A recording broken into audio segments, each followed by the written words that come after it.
Welcome back to another edition of Dave Smith Unleashed. And boy, thanks to all the subscribers. We're getting all kinds of views. The show is growing day by day as we do at least 3 shows a week. So thanks to all of you for subscribing, liking, commenting, and supporting the show. And hopefully we can continue to grow it. And of course, none of this is possible without our great sponsor, MTS Transportations. For all your freight, shipping, and trucking needs, there's only one company to contact, and that is MTS Transportation. So do I sound excited today? Do I sound like I'm going to be burst out of a cannon? Well, yes, because the drought is over. The great wait is over. Football is back. Starting on Saturday, we've got a good slate of college football action, and then the National Football League starts on the following Thursday, and then next weekend, a full slate of Week 1 NFL games. How exciting is this?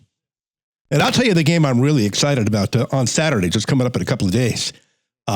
9 a.m. Pacific Coast time, Texas at Ohio State. Now, how about, there's a lot of talk about Arch Manning, the grandson of Archie, and the nephew of Eli and Peyton. There's a lot of talk about him being the Heisman Trophy winner, Texas winning a national championship, him being the number 1 pick in the NFL draft. And even Arch said the other day, wait, hold on a minute. I've only started 2 games in my career at Texas. Maybe I should actually do something first before we start talking about all of that. And he's correct, but you talk about throwing a kid into the fire. Texas on the road at Ohio State, the defending national champions. A road game against the defending national champions. And I know Ohio State lost a lot of players to the NFL from last year, but still, they're Ohio State. They don't replace, they reload. The guys they recruited and the backup players are all high school All-Americans, just waiting for their chance, so they will be great as usual. But I'll tell you one thing. If Arch comes out and lights it up, and Texas beats Ohio State on Saturday, I mean, he's ready to write his own ticket. He's the front runner for the Heisman Trophy. Texas is probably the front runner to win the national championship. He's the front runner to be the first player taken in the NFL draft. And who knows? Who knows? He might wind up playing for the New Orleans Saints like his grandfather Archie. Who knows? Because it looks like they're not going to be very good this year. They might get the first pick. And there's already talk about tanking in New Orleans. All over social media, they're saying march for Arch. March to 0-17 for Arch. That's what they mean. March for Arch. That's the slogan in New Orleans right now. But again, he can write his own ticket if he put. Now, conversely, if he looks like a deer in the headlights and throws a bunch of interceptions and Texas gets blown out, well, now it's back to square one. There goes the Heisman. There goes probably being the number 1 pick in the NFL draft. And maybe he comes back next year to Texas if he's not quite ready. I think the kid's really good, and I think the kid's going to play well, so we will see. But I'm just so excited to have college football back. Speaking of college football, there was a report last week that the Big Ten has put up a proposal to go to 28 teams in the playoff. It was the BCS, it was 2 teams. Then it was up to 4 for a few years. Last year, up to 8. And now the Big Ten has put up a proposal for a 28-team playoff. And it would break down this way. 7 automatic bids for the Big Ten, 7 automatic bids for the SEC, 5 for the Big 12, 5 for the ACC, that's 24, and then 4 at-large bids. Now, I would be 1,000% against this. Now we're going the way of college basketball. College basketball, they go 10 deep for teams to get into the tournament. The regular season has become meaningless in college basketball. And this would do the same to the college football regular season. It would make it absolutely meaningless. If you're getting 7 teams in and you know that before the season starts, well, that takes all the relevance off the regular season. The greatest thing about college football is it has the best regular season in all of sports. Every week it's a playoff game. If you lose 1 game, you could be out. There's tension, there's drama, there's a lot at stake for every regular season game. All that would be gone if you go to this plan. And unfortunately, we know the way this thing is going too. I think the Big Ten and the Big Ten and the SEC have expanded, and you know what's going to happen. They're eventually going to have probably at least 24 teams each. So no more Pac-12, and who knows? The ACC might go away. Who knows what happens with the Big 12? It's just, is that what we want? Do we want 2 power conferences running college football, and that's all we've got? 2 conferences in college football, and a national champion comes out of there every year. That's not what I want. I miss the Pac-12. I miss the regional conferences. I want the Pac-12 back. I wish the Southwest Conference would come back, back from the days of the 60s, 70s, and 80s. I wish that would come back. I don't want dilution. I don't want a 28-team playoff. I don't want 24-team power conferences that take all the money and get all the slots and win the national championship every year. To me, that's boring, and it ruins the regular season, and it dilutes college football. I hate it. And what about the NIL? The NIL is kind of out of control now, especially the transfer portal. Guys can transfer over and over and over again now. And it's like the Wild West out there. They're going to go where they can make the most money transferring to a new school. Now, I'm all for the players making money. God bless them. Because for years and years and years, they weren't getting paid. And the schools are making all the money. And at least now, with NIL, at least now it's above board. And we know where the money is coming from for these players, and it's legal. Back in the day, it was the $100 handshakes and the envelopes full of money and selling tickets every game to rich alums for inflated prices. And no-show jobs, and getting cars, sports cars given to them under somebody in their family's name. That's the way it always worked. At least now it's above board. But I would like to see the transfer portal. You can transfer once, no questions. If you transfer a second time, maybe you have to sit a year out, the way it used to be. And the NIL money, do we need a salary cap in college football? What is this going to turn into? Is $10 million a year, 20, 30, 40? How high does it go? And then, of course, if that happens, the richest schools get all the best players. So maybe they need a little bit of a salary cap with the NIL, but certainly I think the transfer portal needs to be addressed. The Dave Smith idea, you can transfer once. If you transfer a second time, you get to sit a year out.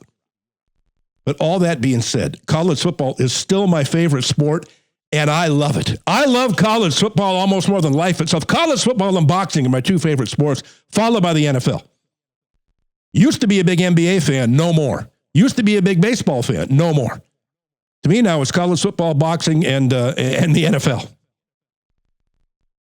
Speaking of the NFL, this rat-faced ignoramus, Roger Goodell, is at it again. You know when Roger's lying because his lips are moving, as the old saying goes. Well, the deal was just cut that now the NFL is going to own as much as 10% of ESPN and ABC and the broadcast companies with a new broadcast deal they've got. So if you think they already had a lot of control over who gets hired and who gets fired there and some of the programming decisions, which they've always denied and they're lying, it's going to be off the charts now. And get ready to hold your sides laughing. I'm sure the studio audience will get a big laugh out of this one. Here's a quote from Roger Goodell today. After this deal, where they're in partnership now with ESPN and they own 10% of the company. The NFL will not get involved in ESPN's journalism. First of all, that's a lie. Second of all, what journalism? There hasn't been any journalism at ESPN for decades. It's all woke, politically correct nonsense since Colin Kaepernick took the knee. There's no journalism there. It's all one-sided. It's all woke. It's all anti-Trump. It's all politically correct bullshit. There's no journalism at ESPN anymore. And when they said they're not going to interfere in programming, one of my favorite drama shows of all time. Do you remember Playmakers back in the day? I think it was in the early 2000s. It was a show on ESPN about a fictional NFL team called Playmakers. And boy, they hit some great topics about a lot of sexual stuff, a lot of steroid use and drug use that they showed the players doing, and a lot of the inside poop that really goes on inside the locker room and in their players' private lives. It was really good. But the NFL didn't think that it shined a great light, a great positive light on the league. So you know what they did? They had Playmakers canceled. They put pressure on ESPN and said, you cancel that show or maybe you don't get rights to games anymore. You cancel that damn show. And, of course, ESPN caved in and canceled it. Playmakers was a great show, if you remember that. It's too bad it got canceled. But when Roger Goodell says we don't get involved in ESPN's programming or journalism, bullshit. You had Playmakers canceled. And I guarantee you, now that they have a huge stake in ESPN, guys getting new contracts there, on-air personalities, broadcast, play-by-play announcers, color analysts, sports center hosts, all these people, there's a lot of pressure on them because you know damn well, if they're not playing ball and saying exactly what Roger Goodell and the owners in the NFL want, they're going to be gone. Now, Roger can lie all he wants about they're not going to get involved in journalism or programming. He's lying. Of course they'll be involved. All right, time now to make a little bit of money, so let's take a break and hear from our great sponsor, MTS Transportations. Dave Smith Unleashed, brought to you by MTS Transportations. And mention the Dave Smith Unleashed podcast and get 20% off on your next shipment for all your shipping, trucking, and freight needs. There's only one business to call, and that's MTS Transportations at 800-640-6873. MTS Transportations, 800-640-6873. Ah, that's right, our great sponsor for all your shipping, freight, and trucking needs. You only need to go to MTS Transportations. Here's my take on the NFL interfering with ESPN's journalism. I don't give a damn. I don't watch ESPN unless there's a game on. I never watch the morning debate shows, which suck. I mean, they're an embarrassment to television. I tried watching those debate shows years ago. They are absolutely awful. I never watched the debate shows. I never watched sport. I don't think I've watched SportsCenter 5 times in my life, by the way. I never watched SportsCenter. I never watched the debate shows. So are they controlling programming? Are they making decisions? I don't care. What do I care? The only time I ever watch ESPN is when the ball's on the tee and the kicker's back and he's approaching the ball and ready to kick off. I don't watch the pregame shows. I don't care. As soon as the game ends, I change the channel. I don't watch the postgame shows. I watch nothing on ESPN except the game. I turn it on when the ball's on the tee and kicked off. I turn it off when the clock shows 0 and we have a final score. So what do I care if the NFL's controlling ESPN journalism? First of all, they're not journalists. They don't have any journalism. Second of all, I don't watch other than live sports, so who cares? And speaking of Roger Goodell and his lies, this is, I think, the whopper of all time. For about his first 10 years as NFL commissioner, Roger Goodell didn't give one shit about player safety. Never raised the peep. You ever hear him talk about concussions? You ever hear him talk about the long-term effects of knee and elbow and the shoulder injuries and replacements and these guys being crippled and walking around, with canes and being in wheelchairs when they're in their 50s and 60s and dying early because of CTE and concussion? Never heard a word about that, did you, from the league, from the NFL? In fact, not only did you not hear a word about it, remember the videos they used to sell? They'd run commercials during games. And it would be videos of guys just getting blown up. Light you up. Remember the commercials? We're going to light you up. And a receiver would just get blown up and hit in the head and get knocked unconscious by a defensive back. Hard hits. Players knocked unconscious. And they promoted it. And they loved it, the National Football League. Yeah, they really cared about player safety. Huh? They were selling VHS videos of guys getting knocked out and going to the hospital and making money off of it. Light you up. Yeah, they care about player safety. Yeah, sure they did. And then it turned out a large group of retired NFL players filed a class action lawsuit against the NFL about, 10, 15 years ago. After they found out, they went back and got the receipts and they got the documents and they got the paperwork. The NFL had been lying to these players all along about the long-term effects of concussions, lying and withholding the information about the long-term effects of joint damage, of brain damage, of concussion damage. And the players found out about this. These guys having their knee and hip replacements and shoulder replacements and getting wheeled around in wheelchairs and having permanent concussive effects and losing their memories and getting CTE and dying young. And it turned out the NFL knew all along about all these effects and withheld the information. They were caught red-handed. So then all the retired players, all the old guys, they filed a class action lawsuit for a couple of $1 billion against the NFL. And of course, did the NFL say, sorry, we'll pay this off, let's settle? No.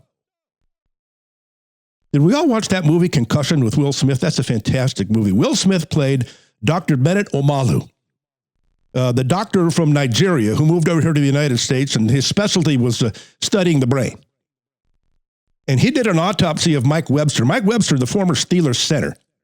Dr. Omalu was based in Pittsburgh. And Mike Webster came into the autopsy room. And he said, boy, this is interesting. A 50-year-old, fit, male former athlete should not be dying this young. What really was wrong with him? So he got the okay to do an autopsy on his brain. And then he found something nobody had ever found before.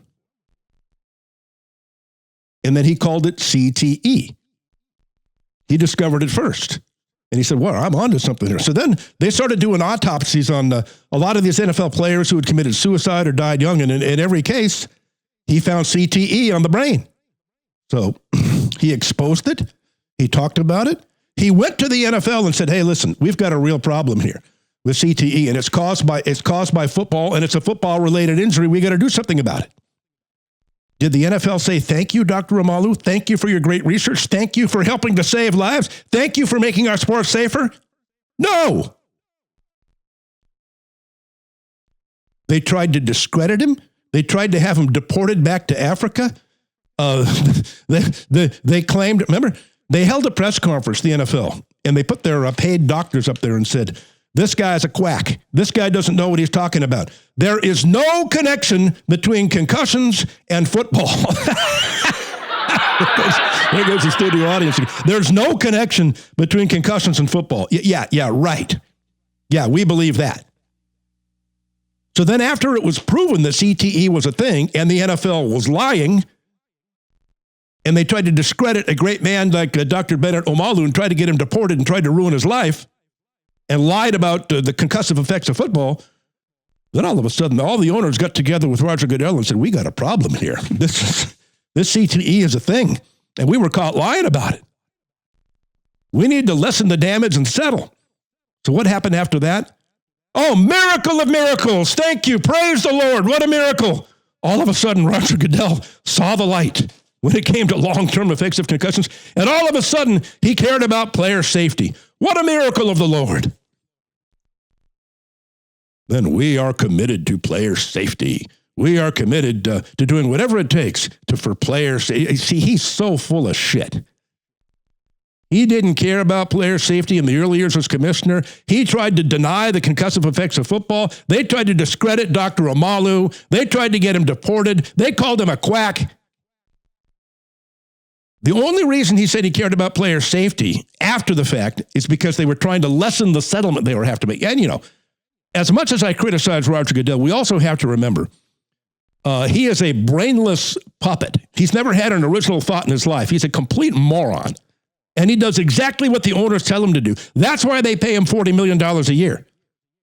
He's like a trained SEAL who does exactly what they want to do. So behind the scenes, whatever he says and whatever he does is really the owners making these decisions. So the owners got together with Goodell and said, hey, we got a problem here. This is going to be a huge payout. We've got to find a way. We're going to settle, but we want to give these retired players as little money as possible.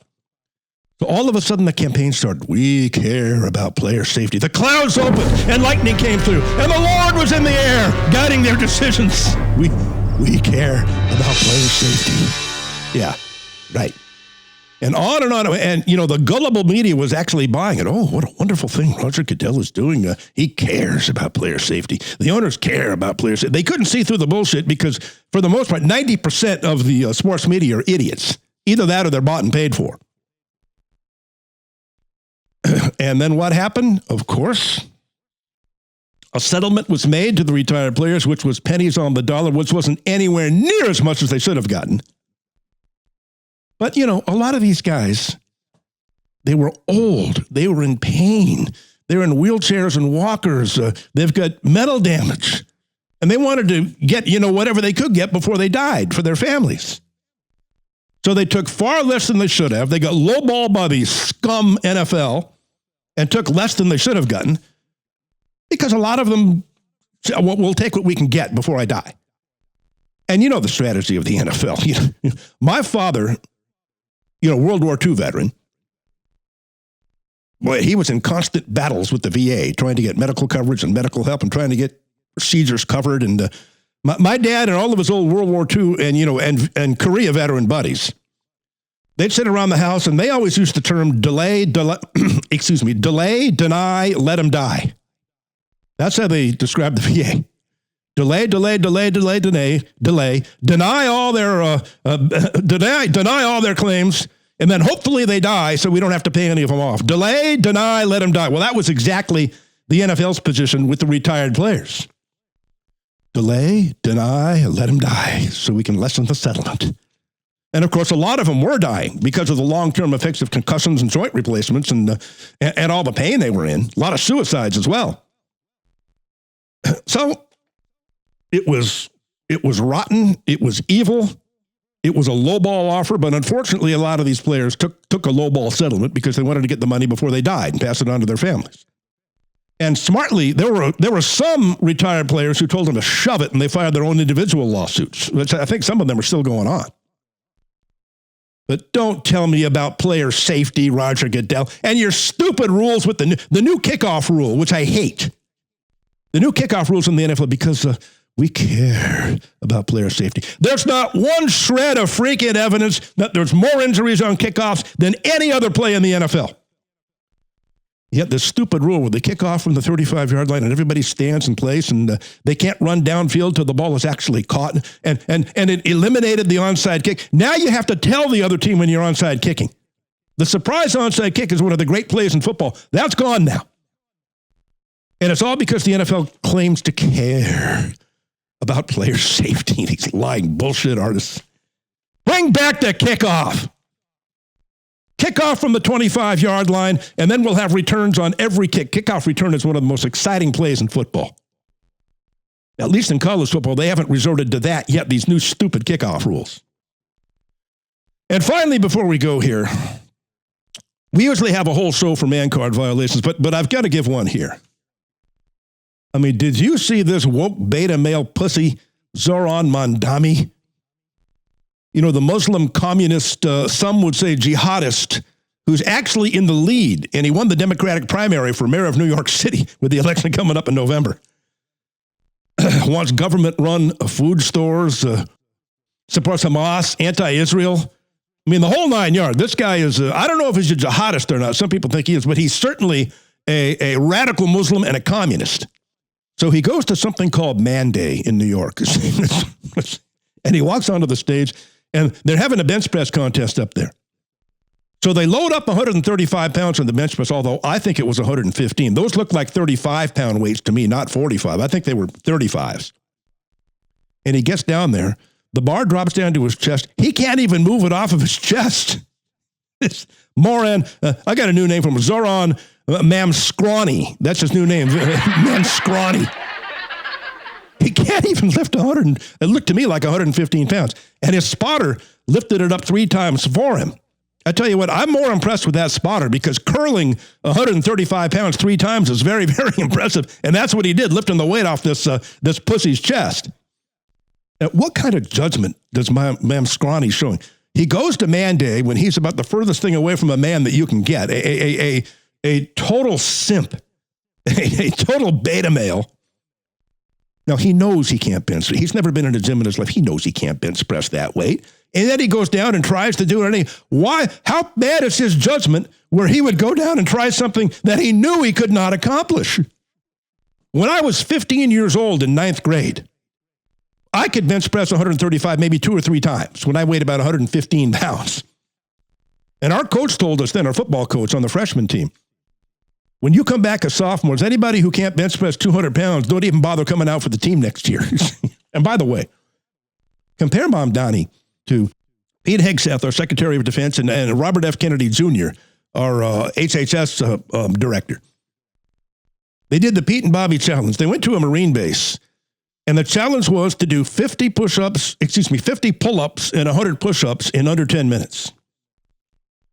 Pete Hegseth did 5 minutes and 25 seconds, which is impressive. 50 pull-ups and 100 push-ups. 71-year-old Robert F. Kennedy Jr., 50 pull-ups and 100 push-ups in 5 minutes and 48 seconds. How impressive. Compare that to this pussy, Mamdani, who can't even bench press 115 pounds one time. So you've got a bunch of alpha males, thank God, running the country now, ex-military, compared to this simp in New York City, Mamdani, who can't even bench press 135 pounds. People are actually going to vote for him. And by the way, if I could give any advice to the good people in New York City, please vote for Curtis Sliwa for mayor. I saw the latest polls. He's at 20%. Now, Mamdani's at 36%. Curtis Sliwa, in case you don't remember, he's the man who founded and started up the Guardian Angels in New York City back in the 1970s. Remember, they wore red berets and T-shirts, and they would go on all the subways late at night and patrol the streets, and they would fight crime in New York City. He's done a fantastic job as a crime fighter, somebody who's born and raised in New York, somebody who loves the city, and he was doing such a good job fighting crime. John Gotti sent a couple of his crew out to snuff him. They shot him 4 times. This is back in the 80s, and they beat him over the head with a baseball bat, and he survived. You talk about a tough SOB. He survived, and he continued with the guardian angels and stood up to him. So this is a lifelong New Yorker, somebody who's dedicated his life with the guardian angels to keeping the streets safe, somebody who stood up to John Gotti and the mafia. He took 4 bullets and a baseball bat to the head and shed his blood on the streets of New York for that city to keep it safe. He's the only choice.